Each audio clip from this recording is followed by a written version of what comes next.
Welcome to Deep Dives into the Bible, where we take our time and go deeply into God's Word. I am Father Michael Nasser from St. Nicholas Orthodox Church in Grand Rapids. Today we continue our focus on the Gospel of Matthew. We are beginning our study of chapter 22 in the Gospel of Matthew, which is episode 85 in our discussion of the Gospel of Matthew. We're here with members of our St. Nicholas family and happy you've joined us, and we're going to begin with prayer.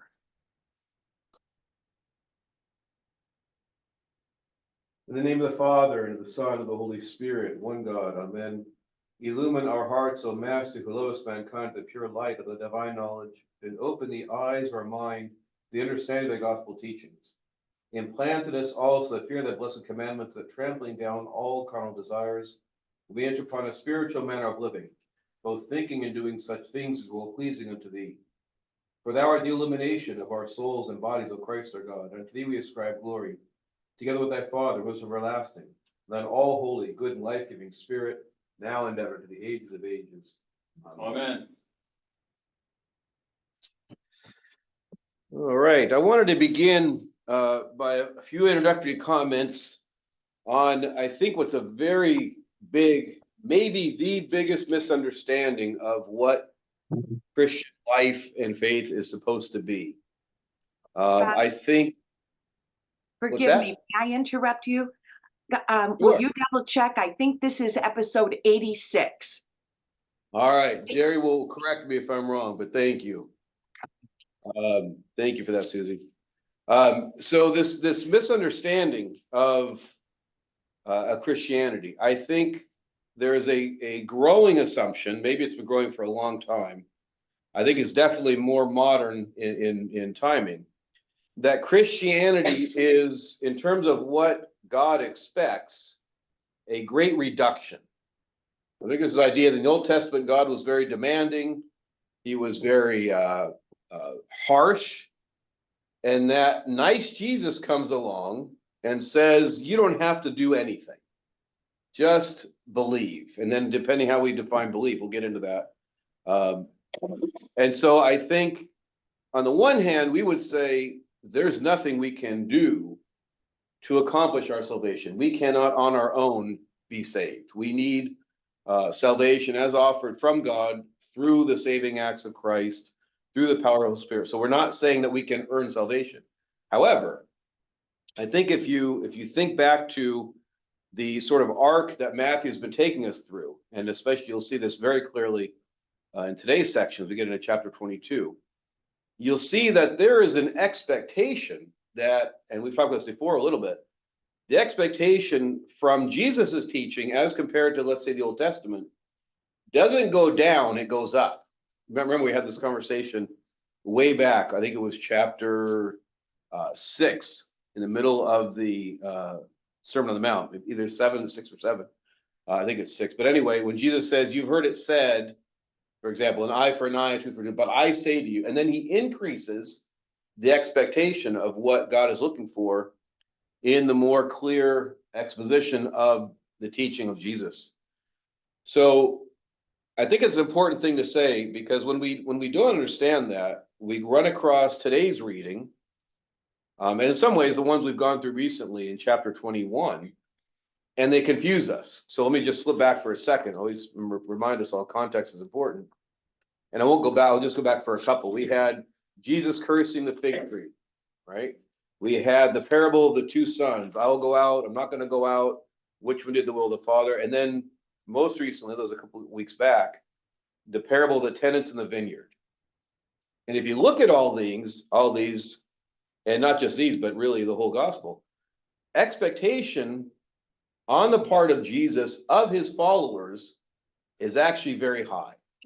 Now, he's not saying what is demanding, he's not commanding, but there is an assumption that his followers, and another way you get this described is when he describes the kingdom of heaven, which is how today's parable is going to begin.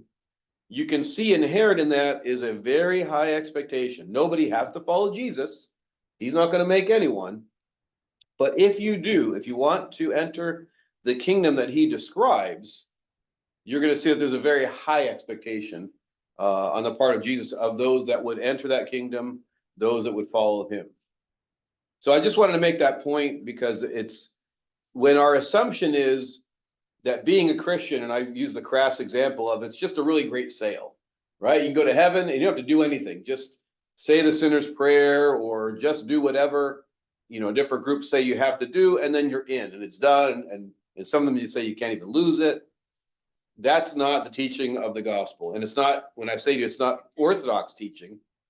It's not Orthodox teaching because it's not the teaching of the Bible, specifically Matthew, and specifically as we're seeing now as we go into chapter 22. Any questions on that before we actually get into it? Because I think it's important we get that idea of expectation.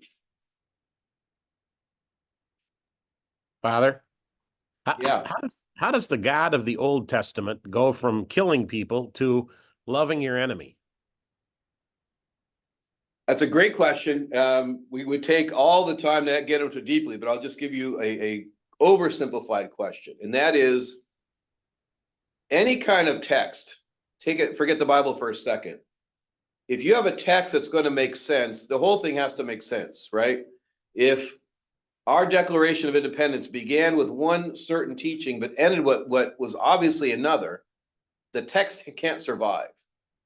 So an assumption of literature is that the whole thing has to work together, or else it doesn't make any sense. Who wants to read a story where you read chapter 1, but chapter 3 assumes a different truth than chapter 1 did? It just your brain doesn't want to do that because that's not reality. So our assumption is the whole Bible, from Genesis to Revelation, is one book. It's actually a set of books, but is it assembled into one book, one story, one piece of literature, and that it all agrees. In other words, we understand the Old Testament more by what we know in the New Testament. We understand the New Testament more by what we understand the Old Testament, meaning that there can't be a change, right? If God changes from the beginning to the end, that's bad writing. Nobody's going to publish a story where the characters will, unless there's part of the character arc where the person develops or changes. But we're talking about God here. God's not going to change, which leads us back to your question. How is it that God seems to change? And I think the first way to answer is we can't assume that he is changing, right? If we assume that God has changed, talk about the ultimate sort of imposition on the text, right? You can't do that more than saying, well, for my interpretation, or God must have changed. No, God is not going to change.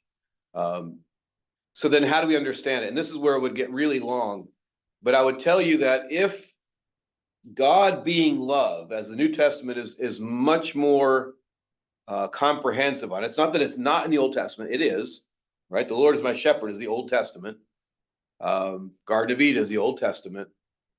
But if that's expanded upon in the New Testament, as I think it is, then we have to say, how do we understand the Old Testament in light of the New Testament? And we'd have to say that somehow, and this is where there's only so much I think we can understand in this life. Somehow, if we know that God is love, and we hear that in the New Testament, it must be the same thing in the Old Testament. Somehow that must be the God of love. Now, how that works out, it's hard for us to know. I'll recommend a book to you that's sitting on my desk. I've been wanting to read it, haven't had the time yet. But I recommend it to someone else who posed the exact same question, Sam. Slightly different words, but it was the same question. And it helped that person to a great degree. I wouldn't say it solved their dilemma, but to a great degree. And the book is called God is a Man of War. And the subtitle is The Problem of Violence in the Old Testament. So I believe our library has a copy. I don't know if it's in our bookstore. It might be. You can get it through Ancient Faith Publishing. In brief, I will tell you that if we understood what was going on in the peoples that were in what we now call the Promised Land, or what the Bible calls the Promised Land in ancient, the Eastern Mediterranean, Palestine, that whole area, the kinds of things that were normative, not just sacrifice, human sacrifice, not just human sacrifice, but child sacrifice, was an inherent part of their religious system. So could God have gone in there and preached as Jesus preached? My sense, this is my sense, my opinion, there's no way. They weren't ready for it. They weren't going to accept it. That, from my view, God always does the best he can with what we give him. And in that circumstance, the best thing God could do would say, wipe out the people that are there, because if you don't, their influence is going to affect you when you move there. Now, here's how the story of the Old Testament plays out. They never obey him. They always spare some people. They don't do what he's commanded to do. And then later on, you see how those ideas infect the people in the land, supposed to be following God, to the point where they fall away. Then God sends a prophet and they repent, then they fall away and he sends another prophet. So the proof of his doing that strategy was that they didn't do it and it didn't work. Their way didn't work. But it's a tough question. And I would say, if you've got, the time and the will, if you read into this, you read into that topic, you're going to find that, in a sense, mankind did not give God much choice. That was the best we gave him was, you're going to have to starve. That's the story of the flood, right? The story of the flood is sin was so pervasive in the earth. God only found faith in one family, said, okay, the only thing you've left me to do is I got to flood the world, save Noah and his family, save the animals, and let's try this again. So it's a tough question, but it's a good one. Thank you. So if you read it, report back to us someday. Yeah, I will. Thanks. Okay. Anything else on this idea of expectation or what it means to follow God, as I was talking about? All right, well, let's see how it plays out. Would somebody read for us in 22 verses 1 through 14? Nice and loud. And Jesus answered and spoke to them again by parables and said, the kingdom of heaven is like a certain king who arranged a marriage for his son and sent out his servants to call those who were invited to the wedding, and they were not willing to come. Again, he sent out other servants, saying, tell those who are invited, see, I have prepared my dinner. My oxen and fatted cattle are killed, and all things are ready. Come to the wedding. But they made light of it and went their ways, one to his own farm, another to his business. And the rest seized his servants, treated them spitefully, and killed them. But when the king heard about it, he was furious, and he sent out his armies, destroyed those murderers, and burned up their city. Then he said to his servants, the wedding is ready, but those who were invited were not worthy. Therefore, go into the highways, and as many as you can find, invite to the wedding. So those servants went out into the highways and gathered together all whom they found, both bad and good. And the wedding hall was filled with guests. But when the king came in to see the guests, he saw a man there who did not have on a wedding garment. So he said to him, friend, how did you come in here without a wedding garment? And he was speechless. Then the king said to the servants, bind him hand and foot, take him away and cast him into outer darkness. There will be weeping and gnashing of teeth, for many are called, but few are chosen. Okay, thank you, Linda. So before we get into the teachings here, I want to make sure that we all understand, because there's a lot going on just in terms of plot and character, right, in this story. Is there anybody confused on sort of how the story goes and why certain things were done? It's, this is a little bit different. It's an ancient practice. Any questions on the story and not what it means, not the teaching, but like the plot and what happens and why? Any questions on that? Last verse. Yeah. No, we're all good. Follow this story. Alan, you talking? No. It states to bring the bad and the good. Yet when he sees someone who we may think is bad, he rejects them because he doesn't have the right apparel.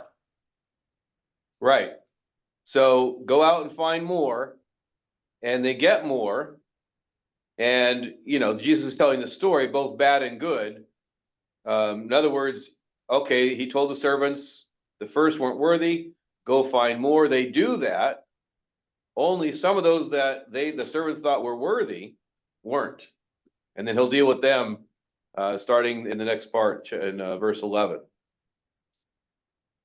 So yeah, the servants are doing what they think they're supposed to do, fill the hall.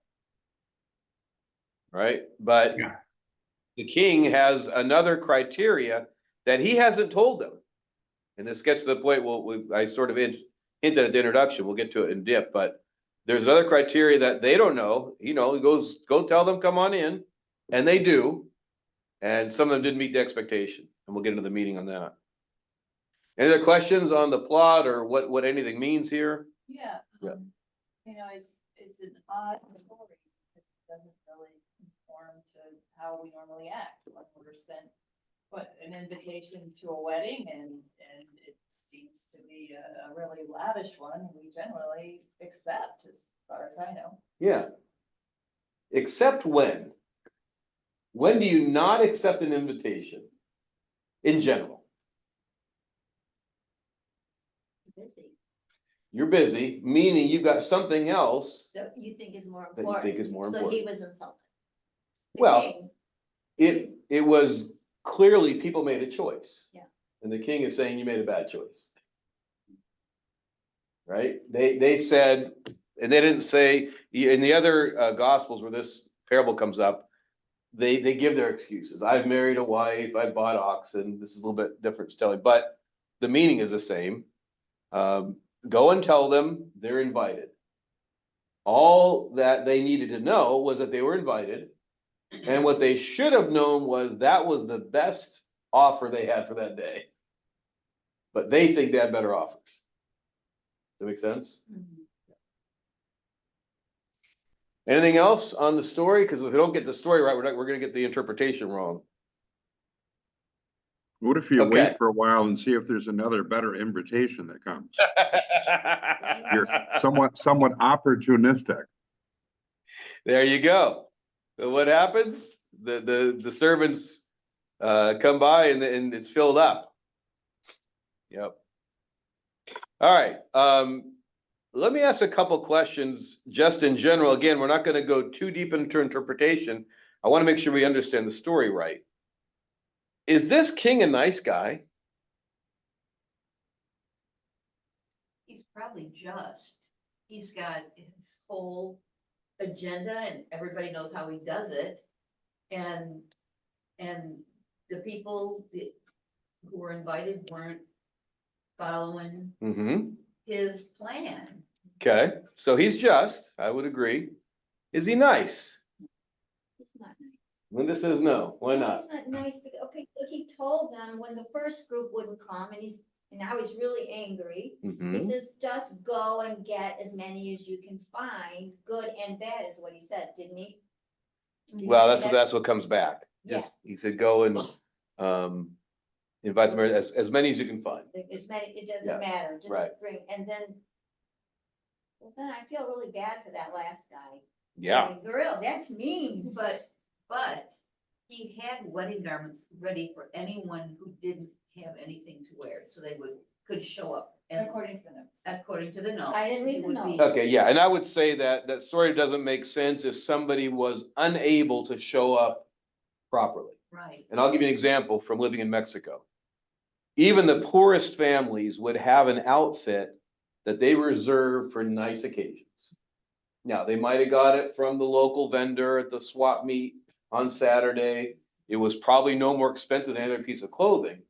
What made it nice was they preserved it and they saved it. And I would say that's sort of a thing very common in most cultures, that even if people are trying to be respectful, they would have an item of clothing that they could put on for an occasion like this. That's a good point. Yeah, nobody, I don't think it makes sense in the story if people didn't have the opportunity to answer the king's invitation. It wouldn't make any sense.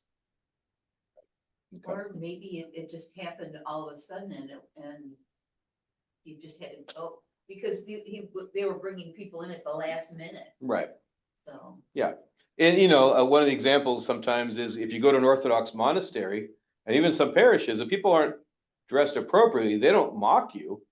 They hand you a piece of clothing. They hand you a skirt to wrap around you or something to put over your shoulders, whatever. So yeah, I think we can assume that everybody had the ability to be there and be dressed appropriately. But I'm still gonna go back and ask the tough question, is he nice? Because Linda said no. Any other opinions on whether this king is a nice person? He seems nice at the beginning of the parable. I mean, he invited a lot of people to his son's wedding. He didn't care Okay. who they were, it appears, until he spotted somebody that wasn't up to his standards. Okay, so does he become not nice at some point? Yeah, when he rejects the one person. Before that, Okay. Go ahead, before Susie. that, before he rejected that one person, he burned down the cities, didn't he? The village, Yeah, his armies. He- yep. And what else did he do? What did it say? Did he kill some people and burned? I think, didn't it say that? Yep. Seize the servants, I'm sorry, sent the troops, destroyed the murderers and burned their city. These are the ones that killed the servants that had gone out. Right, so he took revenge upon him to kill those who killed his servants. And he burned down their town. All right, so had we got an a couple. I'm sorry. He had an Oh, go ahead. expectation. He had an expectation from the beginning, and his expectations were not met, even though he So, kept making entreaties. Just being nice or no? You know, to invite everybody is very nice, but it's like we're inviting somebody and we're expecting something in return. In his case, just that you show up, I guess, is all he asked, that you be prepared to come. So does that Okay. make him bad? Does that make him bad? He became vengeful. Well, to be fair, he was vengeful after, the people killed his servants he sent. So is that vengeance or? Yeah, or is it justice? Yeah, the first place, he just said, forget it, let's go to a different town and invite other people. Right. So Deacon, you started to say something earlier. Oh, that's okay. The thoughts have been expressed. But Okay, I think a case can be made for both sides concerning whether the king is a nice guy or whether he is, fractious mhm. and unstable in his judgments. So I think that the whole point there being that the responsibility will fall on the people who have been invited. The responsibility for what happens is also those who choose to come. And so the consequence is not necessarily totally dependent on the king. It is on the people who and how they respond. Okay. Good. Yeah, I think it's important we rest with this idea of niceness, and it's on my mind a little bit because somebody asked me a question. They had seen the most recent season of The Chosen, which has been out in theaters, and the season begins with the beheading of John the Baptist. Sorry, spoiler alert if you haven't read the story before. I read the book. You read the book, all right, good. And the question was, why was it such a big deal for John to criticize Herod? That wasn't a nice thing to do. Because, why didn't John just leave Herod alone? Then Herod wouldn't have had to jail him and then later behead him.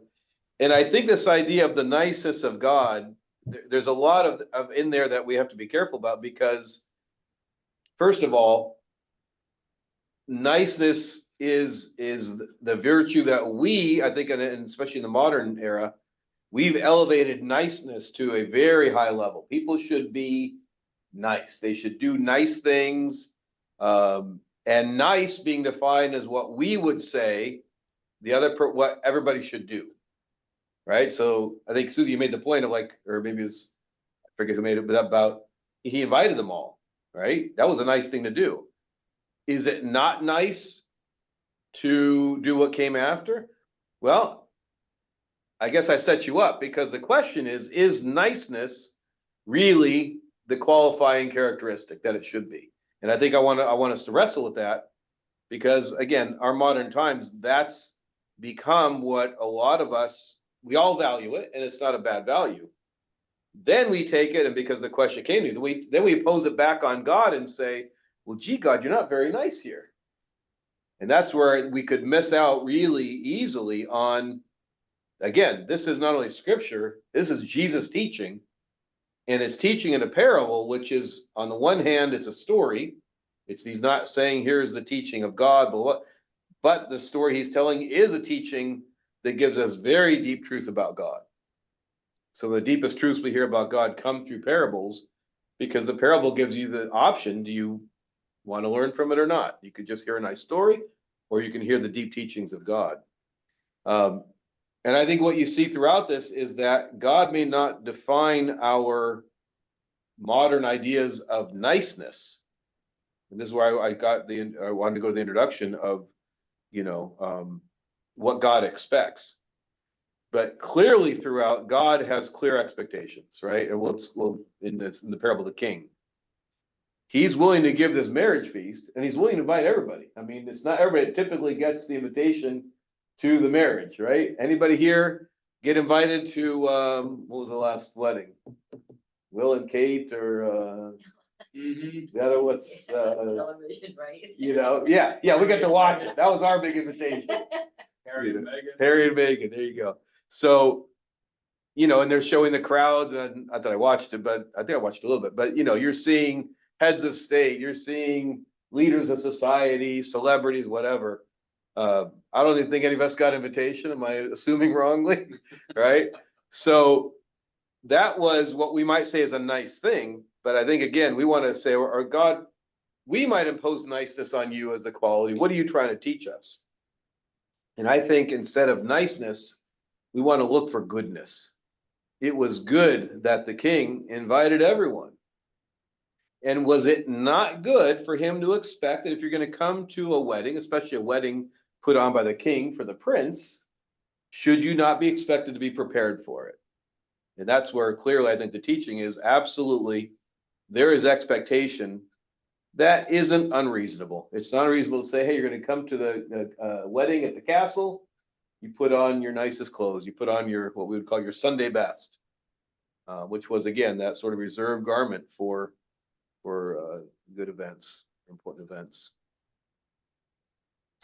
All right, let's go down to the next level on this and see what is it that God is offering and how are they misunderstanding it. So we said early on, how do you accept an invitation or not? You compare it to what your options are. And here, for whatever reason, somehow people thought, wedding at the palace? I don't know. I bought some ox.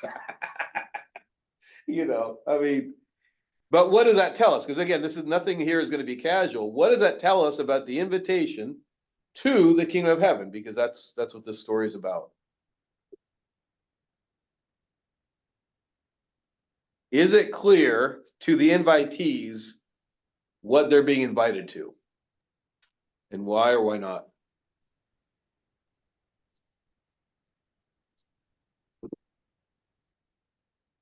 He told them. The servants went out on behalf of the king, and he's inviting them to his son's wedding. Mm-hmm. And they don't come. They'll come. So it seems to me that the invitation or the event wasn't clearly, the value of the event was not clearly known. Although it seems obvious to us, you hear the story, it should have been obvious. It should have been obvious that what their invitation was far outshone anything else they could have been doing that day. But was it, sorry, go ahead. It was the wedding of the prince. Right. And there's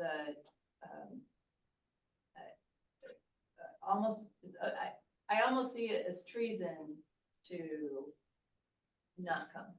Yeah. To refuse. Because it was the tradition that if he invited you, was it the tradition that the king did invite everybody?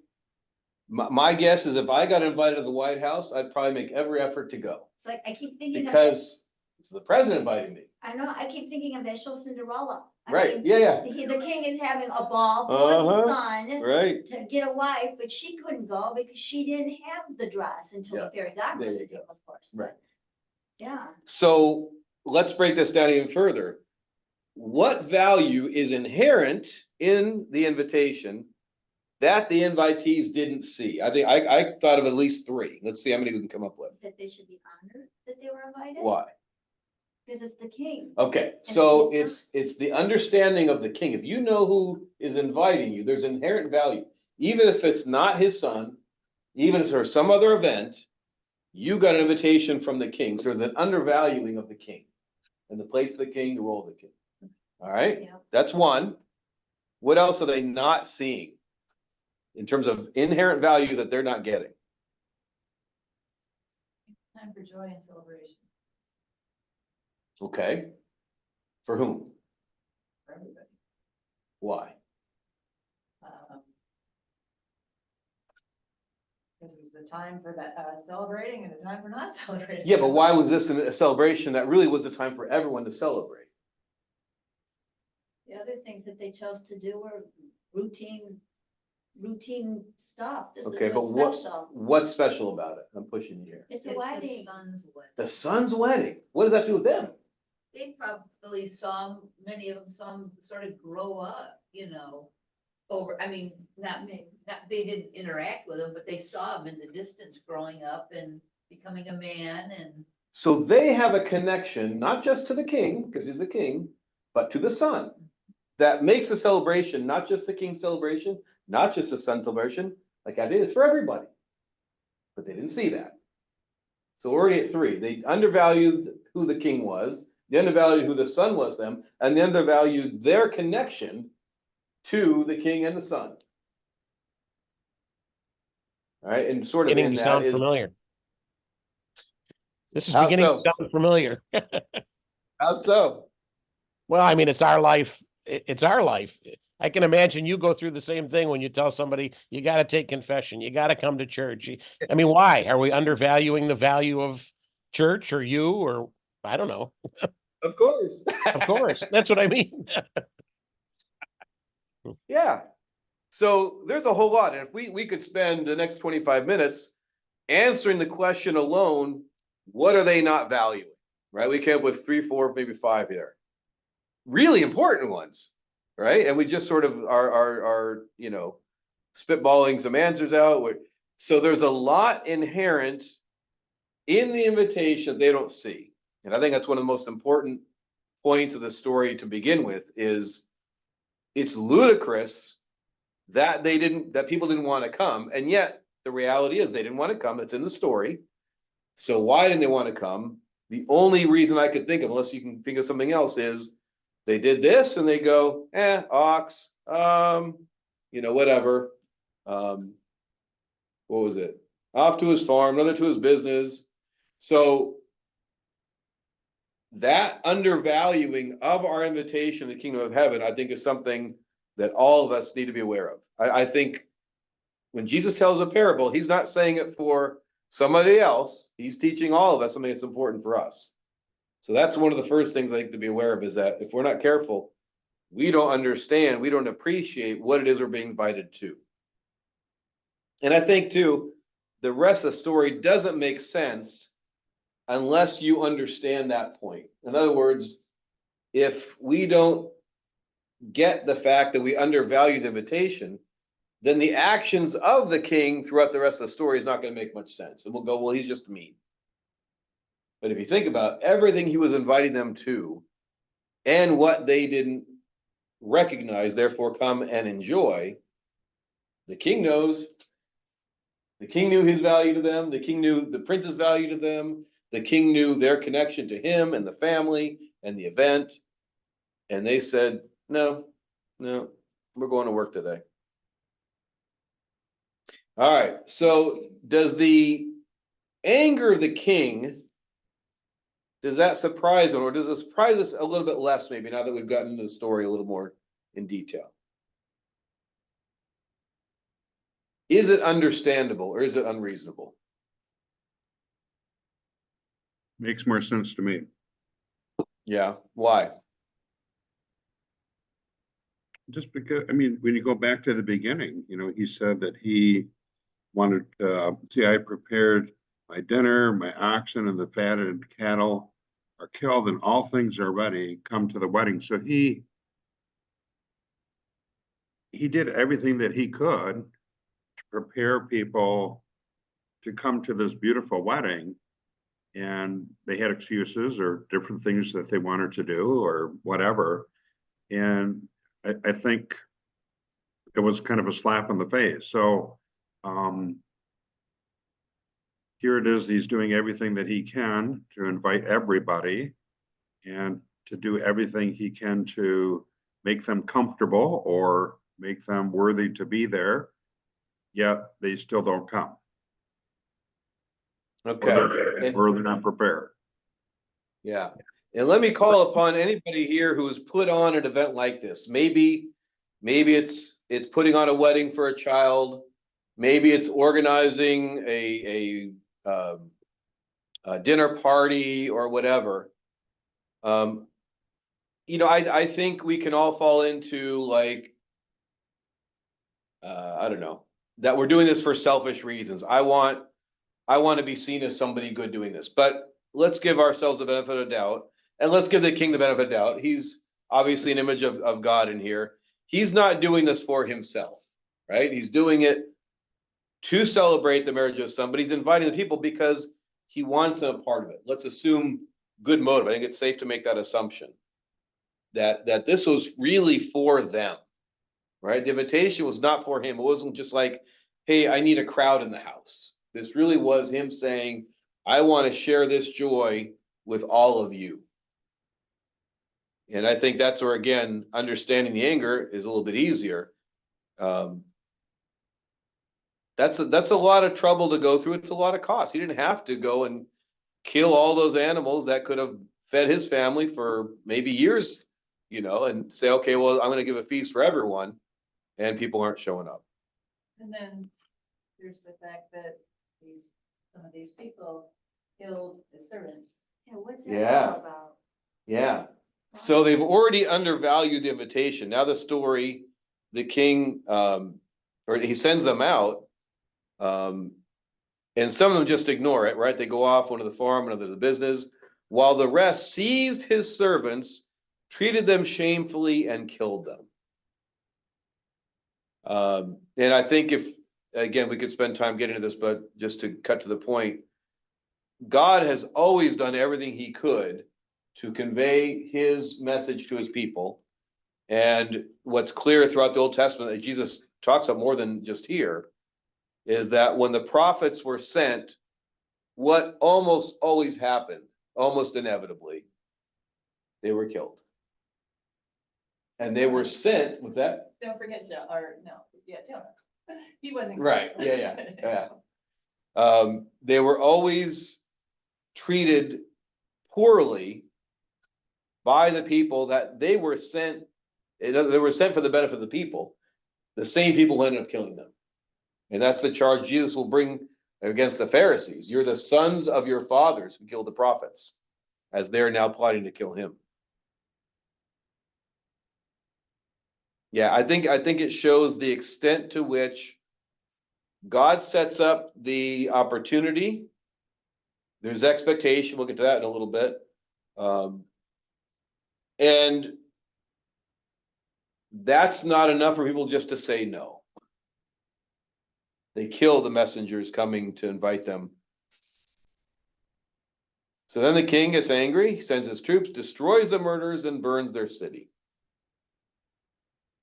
Then he said to his servants, the wedding is ready, but those invited were not worthy. And there's a lot of terminology, a lot of verbiage in here. We're going to hear a lot during Holy Week. Is anybody hearing, behold, the bridegroom cometh at midnight at the back of their head? I'm hearing it, right? But I do not have a wedding garment. So he goes out to the thoroughfares and finds everyone he can. And this is again where let's look at our assumptions of niceness. Well, at least these folks were nice enough to come, right? They showed up, he went out and the other ones rejected him. These guys are coming. What happens? The king comes in, he looks at the guests and he saw there a man who had no wedding garment. And he said to him, friend, I love how he addresses that, friend, how did you get in here without a wedding garment? Oh, talk about that. Because that's my question. Yeah. And how, I mean, he came, Yeah, he was nice enough to come, yeah, but he didn't have the wedding garment, and Deborah hadn't mentioned that it was in the notes that he provided the wedding garment. right. It's not up here. So why didn't he? Why didn't he have it? Mhm. He wasn't prepared. Why not? Well, I don't. So you get invited to a really nice party and you Maybe. come in t-shirt and jeans. Never. Why happened. do you do it? Never happened. Why not? Because then I wouldn't come, Why not? because that's an inappropriate outfit for a wedding, or What makes it inappropriate? this does not look good To who? to myself, Good. but also to the host. There you go. Okay, so the host said, I'm gonna do all this for you. He didn't say you have to come. He didn't say go out and put the sword in their back and get them in here. He said invite them. And they had the opportunity to come, and as you would do, and all of us would do hopefully, in this, we come appropriately dressed. And if we don't, I don't know if you use the word, but it's an insult. I don't care about that king. I'm gonna go the way I wanna go. So that's what you're saying this guy did? Yeah. Yeah. Oh. see, Yeah. That, thinking of it that way, now it makes sense. Yeah, because he could have come appropriately dressed. He could. He chose not to. Even though he came.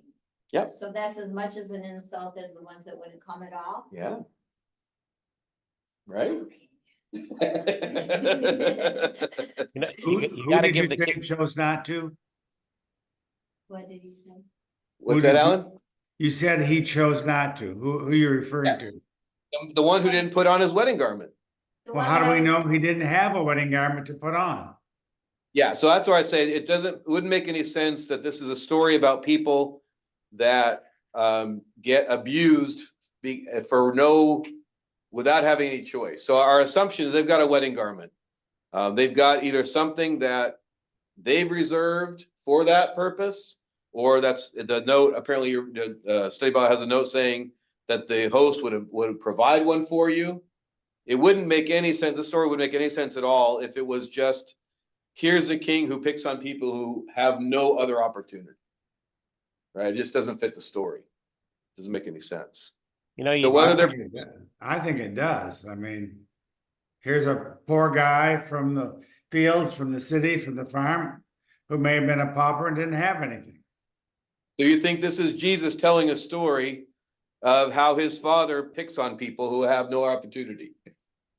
Well, that's my question. Yeah, why? I would say it just doesn't make any sense. Why would Jesus, look at it in context, you look, what came right out He before tells us this. is not to have treasures on earth. Don't save everything. Don't have a wardrobe and a house and a car that's more than what you need. And then he picks on this poor little guy. Yeah, and I would say anybody who has respect for others, and again, I'll just show you my experience in Mexico. People who had to wonder about where they got their next meal from always had nice enough clothes. We had a neighbor to the orphanage where the daughter died, 13 years old. And the same people that we had built houses for that had dirt floors, no indoor plumbing, no food, all showed up to the funeral dressed beautifully. Now, they were going to pick out from their closet one of 100 outfits, I can tell you that. But their parents kept one outfit for occasions like that. And so I would just say it doesn't make any sense in the story or in the context of Matthew or the Bible that Jesus would say God is somebody who picks on people who have no other choice. If you look at the flow of the story, it's obvious that the person had another option. That's where the footnote says they were provided. I don't know. Maybe somebody's done the research and they know that in the first century, a good host would always have, It makes me think that if the king would provide the garments, if if people needed them, that he had somebody outside checking what people looked like before they entered, so that they could be appropriated. Maybe this guy just snuck in or said, forget it, I'm going in. And Yeah, look at the question. How did you get in here? Him being inside, not having the wedding garment. Again, we don't know all the story. We can know the details. Somehow he shouldn't have even been allowed in. Right, and so it kind of makes, now that I've brought that to my own attention, that maybe he just snuck in. Yeah. Because he would have had other people out there and said, I'll come here and we'll find an outfit for you. And then you can enter. Yeah. And that's why they were surprised to see him in there. Yep. In my head, I'm almost imagining like Will and Kate's wedding and somebody comes in wearing a t-shirt that says the monarchy sucks. Right, yeah, yeah, right. Yeah, this is not just somebody was down on his luck. And that's why I said I want to make sure we understood the story, because we don't understand the story as the story is told, then we draw the wrong conclusions. Father, I thought this. no, was you asked if thought- the king was nice earlier. I'd argue he's a man of honor and truth, really, because he's begging people to show up at the wedding. And here one guy shows up without the right clothing and he kicks him out. I mean, you'd think he'd want people to come in, but he's sticking to his principles, is my point. And what are his principles? Well, you've got to wear a Right. wedding garment. I don't care if I only have one person here. You've got to be prepared. That's right. So if you're going to come, He didn't want one person there. He wanted an army. Yeah, but he wanted wasn't going to everybody accept. come. He wasn't Even going the to accept. bad. Even the why bad. did he want a house full? As many people to participate in the loving God, to the wedding, to Yeah. the kingdom. He's giving the gift, right? Invitation to the feast. They're going to feast sumptuously on all this food. The fatted calves have been killed. It's not about him, which is again where we've got to just agree with the premise of the story, or the interpretation is going to be off. He did everything he could to do what? To provide them with a feast. And if somebody doesn't partake of it, either because they didn't accept the invitation, because they thought something was more important, or they're so angry with the king that when the people come inviting, they kill them, or he says, okay, I'll come, but I'm going to come the way I want to come. I'm coming on my terms. Well, in all those situations, he's offering the gift, and this goes back to the point I made when we started. There is expectation. There's expectation. If you're going to come and receive the gift, you have to be prepared to do that. And It's like here's the hardest. It's like confession and communion. How is it like that? I think you're right, but how? Well, if people say, I'm just gonna come up and get communion, I can, go regardless if I'm fasting or not fasting, if I'm prepared or not prepared. I'm just gonna go up and get communion. So it's saying, no, you've got to be prepared in order to partake. Like this, you have to have a wedding garment before you come in. You have to be prepared before you take communion. Why? You're on to it. Why is being unprepared bad? You're not taking it seriously if you're unprepared. Okay, and so what are you doing? You're making it, I want to do it when I want to do it, and I don't want to follow any of the rules that are there. I'll just come and do it when I want to do it. And what's the result of that? Well, if we read the prayer before communion, it says that you're going to be judged for taking communion without being prepared. Yeah, And and so too are the hands of the priest that gives it to them. that's which right. is- And so which, I would, Which is, The- that's an awesome responsibility that the priest has that people don't think about. yes, yep. And the connecting point there, the missing, I think, understanding is, and you said, if you're serious about it, if I'm unserious, and we'll use the example of taking communion, if I'm unserious about taking communion, I'm missing it. Now, I might have it in my mouth, I might swallow it, it might be in my body. Why is it going to bring my condemnation? because I did it on my terms, with my rules, with my understanding, my values. Therefore, I'm communing with myself using the body and blood of Jesus Christ. And then you understand now why the condemnation follows, right? It's not just like, again, it's not just, well, I was unlucky. I didn't sleep well and I was daydreaming and I didn't think about it. It's not an accident. It's not a lack of opportunity. I chose to get in line to take communion. Nobody made me come. Nobody dragged me. I chose to do it, but I chose to do it like the people in this parable. Therefore, if the priest says, no, I'm sorry, take a piece of holy bread, I'll talk to you after, is that why I'm going to call the parish council chairman and make a stink? Or am I going to say, well, forget that priest, forget that church, I'm not coming back? If we do that, what are we doing? We're showing why we deserve condemnation. In other words, the justness of God and the love of God are not mutually exclusive. It's not one or the other. Because God is just, but God is loving, we get both. And you So can if see we- how, go ahead, Sam. Yeah. If we do that, when we get to heaven, he's going to say, how'd you get in here? Right. Right. You weren't prepared. Yeah. And then kicked out where? To the outer darkness where men will weep and gnash their teeth. I can handle the gnashing of teeth. No Novocaine, Sam. Oh, God. Yeah. Can you imagine grinding your teeth to stubs with no Novocaine? Ugh.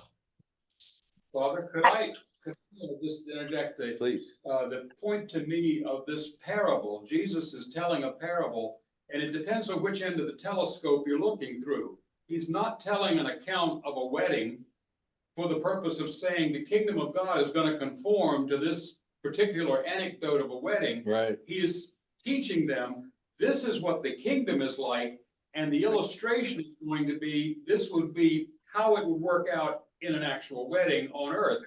And the point that, in the interest of time, is he is talking about the relationship of God to his people, to those who do not accept or who refuse the invitation of God to participate in his kingdom as the king wishes.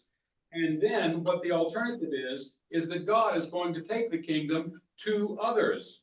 Yep. And then they will participate. And my understanding is that the Jewish people who heard this didn't miss the message. No. They go, oh, our prophets, we were the invited, we're the chosen, and this is what happens? Right. We better pay attention here. So I see it through the other lens as far as why would Jesus tell this story? He wants them to understand their history and what's going to happen. That the Gentiles are going to be brought into the kingdom. Mm-hmm. And once they're in, it's not like they get in scot-free. Again, go to that idea of the wrong idea. I think of this is Christianity just a really good bargain, right? Yeah, you could be Jewish and you got all these things. You could be Muslim, you got Ramadan, and you got all it. But go to Christianity. God loves you. Do whatever you want. No expectations. Show up like you want. I hear this more often now, like, Father, why should people have to dress up for church? And this is one of the things I point them to is say, you don't have to dress up. You're invited to dress up. You're invited to understand how important this event that you are so lucky to get a seat at. And you really want to show up in t-shirt and shorts? Even if you're the God, Right. don't you want to show your best, put your best foot forward? Even if you wear slacks, have a nice outfit. Right, exactly. And so even the Gentiles are not going to be free of what I would say is the assumption. The expectation is a tricky word because expectation feels like requirement. I think assumption is if you're coming to the wedding and you know who the king is, what the wedding is, who you are, you're going to dress for it and you have the opportunity. And if you don't, it's simply because you're supplanting the king's will and the reality of the event with your own to say, well, I don't feel like it. I want to be comfortable. I wonder, Father, Yeah. he this improperly dressed individual, by the juxtaposition of where he shows up in this story, leads me to believe that he was one who was summoned at the end. So the servants went out to the highways and the byways, and they really just, summoned all these people, just kind of gathered them, grabbed them, and said, come, come, come. So Yep. it leads me to believe that they were the 11th hour type of person. And Yep. I believe, that somehow each parable has to connect with the parable before and the parable after. And I Right. might be wrong about that, but You're right. but I, this was an 11th hour person. So he came as he was, but he came. And you're talking about our Lenten services and so on that we're soon to, experience again. So he came at the end. I think, had he not remained speechless when the king asked him, how did you get in here? If he had said, I am sorry for the way I have come, that the king would have put him at the head table. I'm sorry that I didn't have time to run and dress. I was just being summoned by, it seems like if we follow what appears, to be the juxtaposition of all the chronology of this, that we could see something like that. But because he was speechless and couldn't say, I was happy to be invited, I just wasn't aware I was until the last minute. And if he could have said, forgive my appearance or something. Because had he said, I don't have one, what would the king have done? Given him one. Obviously, But that right? footnote should have been pointed out, should have been in the text. Well, but I think it's got to be obvious to us. If it's not obvious to us that this king is ultimately good, So he- like if everything we've read in Matthew doesn't show us this, but even if this is the only thing we do, if we're going to hold on to, well, this king may not be a nice guy, well, then it's on us. You got invited to the royal feast, even if you didn't have what, but maybe you said, I'd love to come, but I don't have a garment. You're going to find, He would give you. he's going to give you one. You're going to go ask your name. There's no excuse. I think is the point. There's no excuse for not showing up to the palace on that day. And I think you're right, Susan. It's this idea of him being speechless. That's not just him being caught off guard, right? He had no defense. He had nothing to say. Right. But I agree with Susie. He was coming off the streets. He didn't have time to go home and change. They were pushing him into this wedding venue. And if the king was a really nice guy, he would have told his servants, take this man and get him the proper clothes. But Alan, you're assuming that that's his motivation. What if his motivation was, I want to get in there and get a free meal? I don't care what's going on. So, but it's interesting that Sam started this whole thing out. He may have been wrong, but I don't think the king should have put him into the darkness and all that kind of stuff. Well, Sam started this out with That's saying, not how being nice and kind. Sam started this out saying, how can God be so harsh in the Old Testament and not so kind in the New Testament? Yeah. It's interesting that Jesus tells this parable in the New Testament and says, the kingdom of heaven is like this, Yes. which shows God, in the light of the Old Testament and the New. That's right.